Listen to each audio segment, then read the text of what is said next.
Good morning, welcome to HM TV. నేను హరిప్రియ. ఇక బులెటిన్లో డీటెయిల్స్ చూస్తే ప్రధాని మోదీ అధ్యక్షతన ఇవాళ కేంద్ర కేబినెట్ సమావేశం జరగనుంది.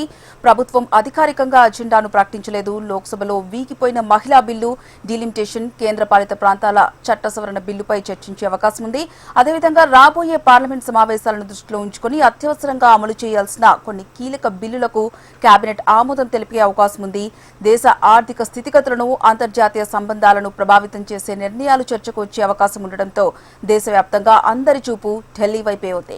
పశ్చిమాసియాలో జరుగుతున్న రాజకీయ పరిస్థితులకు అనుగుణంగా భారత విదేశాంగ వాణిజ్య విధానాలపై నిర్ణయాలు తీసుకునే ఛాన్స్ ఉంది.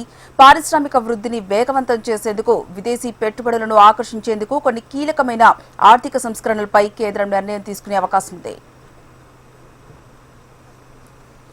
ఇదే అంశానికి సంబంధించి మరింత సమాచారం మా ఇన్పుట్ ఎడిటర్ రమణ అందిస్తారు. రమణ, ఈరోజు కేంద్ర కేబినెట్ సమావేశం జరగనుంది. కేబినెట్ అజెండా ఏంటి? అలాగే నిన్న జరిగినటువంటి సమావేశాల్లో మహిళా బిల్లుకు సంబంధించి మహిళా బిల్లు వీగిపోయిన నేపథ్యంలో కేంద్రం ఎలాంటి నిర్ణయం తీసుకునే అవకాశం ఉంది? అది అంటే 11:30 గంటలకి కేంద్ర కేబినెట్ సమావేశం కాబోతుంది. ఎజెండా అయితే ఇప్పటి వరకు బహిర్గతం కాలేదు. చాలా అంటే ఎజెండాను వారు కొంత రహస్యంగా ఉంచుతున్నారు.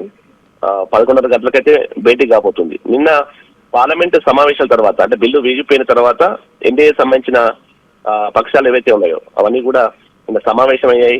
ఇటు బీజేపీ తరఫున కేంద్ర మంత్రులు జేపీ నడ్డాతో పాటు ధర్మేంద్ర ప్రధాన్, అర్జున్ రామ్ మేఘ్వాల్తో పాటు అటు జేడీయూ లలన్ సింగ్, తర్వాత ఆర్ఎల్పీ నుంచి జయంత్ చౌదరి, ఎల్జేడీ నుంచి చిరాగ్ పాస్వాన్, ఇలాంటి వారంతా కూడా నిన్న హాజరయ్యారు. ఇదంతా హాజరై భేటీ అయ్యి చాలా కీలక అంశాలు మాట్లాడినట్టు తెలుస్తుంది. అయితే ప్రధానంగా మన అందరూ మాట్లాడుకునేది అంటే నిన్న జరిగిన పరిణామాలు.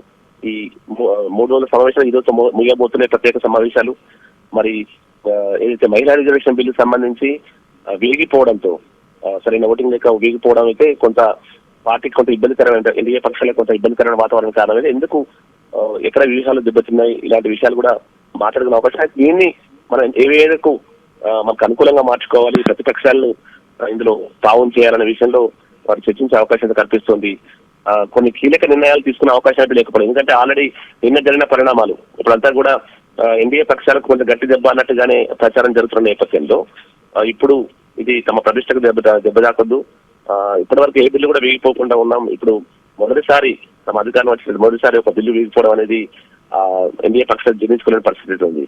ఈ క్రమంలో మరి ఎలాంటి నిర్ణయం తీసుకోవాలి, ఒకవేళ చట్ట సవరణ సంబంధించి మహిళా చట్ట సవరణ సంబంధించి ఆర్డినెన్స్ చేస్తే ఏ విధంగా ఉంటుంది, ఇలాంటి వాటికి సంబంధించి చర్చిస్తున్నట్టు తెలుస్తుంది. కొన్ని సంచలన నిర్ణయాలు కూడా తీసుకునే అవకాశం లేకపోలేదు అన్నటువంటి వార్తలు అయితే వినిపిస్తున్నాయి. దీంతో ఈ రోజు భేటీ అయితే ఖచ్చితంగా ఉత్కంఠగా మారిందని చెప్పాలి. ఎందుకంటే వచ్చే ఎలక్షన్ల మీద దాని ప్రభావం ఉండబోతుంది.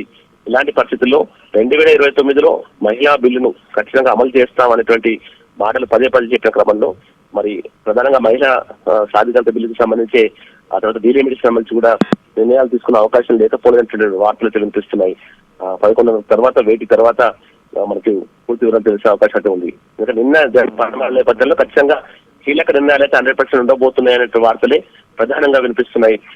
అంటే ఈ 2 రోజుల్లో ప్రతిపక్షాలు నెగ్గినట్టుగా ప్రతిపక్షాలు నిన్న మాట్లాడిన తీరు కూడా కొంత ఎన్డీఏ పక్షాలకు అంటే వాళ్ళకి ఇబ్బంది కలిగించే విధంగా ఉన్నాయి. మహిళా రిజర్వేషన్ బిల్ అనేది దాన్ని అడ్డు పెట్టుకుని డీలిమిటేషన్ ను ముందుకు తీసుకునే ప్రయత్నం చేసినటువంటి ప్రతిపక్షాల వాదనలు నిజమయ్యే పరిస్థితి వచ్చింది. కాబట్టి ఇప్పుడు ఈరోజు బయటపడాలంటే ఏం చేయాలి, ఇలాంటి వాటికి సంబంధించి ఈరోజు కీలకంగా చర్చించే అవకాశం అయితే కనిపిస్తోంది. గతంలో 370 రద్దుకు సంబంధించి కూడా కేబినెట్ నిర్ణయం తీసుకున్న పరిస్థితుల్లో ఇప్పుడు కూడా అలాంటి నిర్ణయం ఒకటి ఉండబోతుంది. ఈ మహిళా రిజర్వేషన్ సంబంధించి చట్ట సవరణపై ఆర్డినెన్స్ తేవడం వంటి చర్యలు కూడా ఉండబోతాయి అనేటువంటి కొన్ని ఊహాగానాలు అయితే వినిపిస్తున్నాయి. మరి దానికి సంబంధించి కేంద్ర కేబినెట్ నిజంగానే ఆర్డినెన్స్ చేయబోతుందా, ఏం జరగబోతుంది అనేది మొత్తం మనం చూడాల్సి ఉంది.